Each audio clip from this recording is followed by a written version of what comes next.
This is a PowerWorks podcast short with Glenn Power and me, James Pikeway.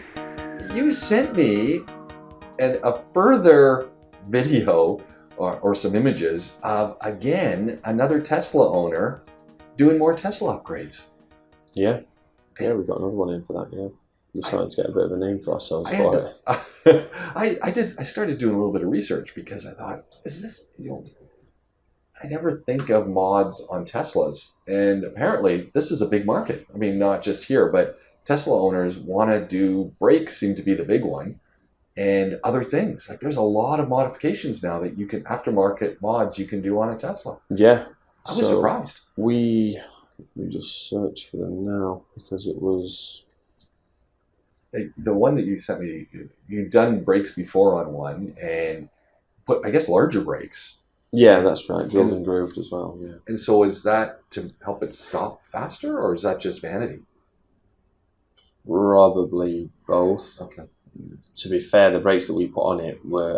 On the first one we did, the guy was going to use the car and did use the car on the track. Okay. The second one we did was a bit of a, I want to do that to mine, but never used it on the track. So you would never have got the brakes hot enough for them to be effective. In fact, you probably made it brake less effective than it was if you'd have left it standard, to be fair, by using it on the street. But the Model Y that was in this time was so it had big off-road tyres on it already, and then we put a lift on it for 1.5 inches. We backed it up to another one. Yeah, I saw that. And you could see there's a slight difference in that. And what was it was just wants to look higher? I'm assuming it's... Did he put new tires on as well? Yeah, so it had off-road sand tyres on it. Okay. But this car has no approach angle on the front bumper. So taking it off-road into the sand will be a disaster for the front bumper. The battery is in the bottom of the car. Right. Getting this thing teetering on a rock or a stump of a tree is $100,000 mistake. Yikes. Yeah. So I don't think it's going to get used off-road, to be fair. This was a spec'd up Model Y that the guy had waited for months for, picked it up, and his lift kit was already here. So we lifted it. Do as we're told. It's going to come back in 1,000 kilometres for us to make sure everything's still tight, because obviously we've done a lot of work on that to do it. But it was one of the things about the Teslas which me and DJ, so when they come in, only me and DJ will work on them, because we're suitably qualified to do it. We enjoy working on them because they're all new, relatively new. Yeah. It's not going to be the same in a few years' time when they're old and they're starting to corrode and rust and people have had a go at this and that and bent this and bent that. Yeah. There's some things on them where you look at them, and being from VW, both of us, DJ moved on to Audi, but it's the same group. You look at them and think, that's not right, that won't last. And then you think to yourself, which we always do, what would one of our lads do in this case, and what would someone else's guys do in another workshop that maybe don't have the same level of skill we've got? And you just think these are going to get broken and there's going to be some real disasters. Mm-hmm. So there's things like, if you have a nut going through two components with a bolt going through it, it sounds pretty to tighten them up. Yeah. So where the thread of the bolt is exposed after the nut's gone on it, you don't want that facing forwards in the direction of travel, because you don't want road spray. Yeah, makes sense. Sand, grit, getting onto the thread, so then you can't undo it. Absolutely makes sense. Facing that on the Tesla. They're facing, so they're going to get all the debris on it? And not always. Some of them are one way, some of them are the other. Oh, man.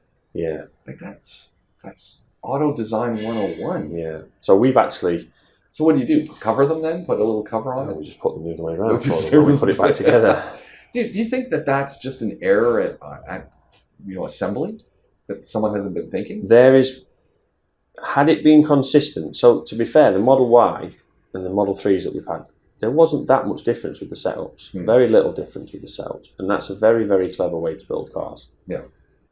That means you can run 4 or 5 different things on the body same shells. line. Yeah, there you go. So very clever way to build cars. And had they all been consistently incorrect, and it's our opinion based on what we're used to, had they all been inconsistently incorrect, we might have said, well, you know what, that's probably to do with the tools that they use for assembly or whatever.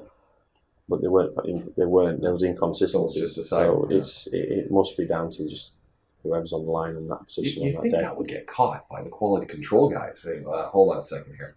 Yeah, I mean, I don't know how their QCs work, but you would have, I know they'll have electronic, because these have been around for decades. You have a recorded list of everything that you've tightened up, and it just, you go in a methodical order, and it leaves a record that you've torqued it to the right torque setting, and that's possibly only checked. They don't necessarily say. Interesting. So I'm saying that, who knows, they might check 1 or 2 every now and again. Yeah. But yeah, That's interesting. Yeah. One of the nice little things that they did, though, which is very unnecessary. But it's nice. But it was nice. This is important. We almost want to give them a drum roll. Yeah. Nice thing that Tesla's done. On the rear damper, the bolts as they come out of the turret at the top, they've got little plastic washers on that are threaded on. So they're only thin, but they're too small to just slide off the bolt. Okay. So when you undo the bolts, they don't fall out. That's a great idea. Really cool. That's really good. So unnecessary. So unnecessary, but what a great idea. The only problem with it is when you don't know that and you keep winding it, you get the washer to the end. Right.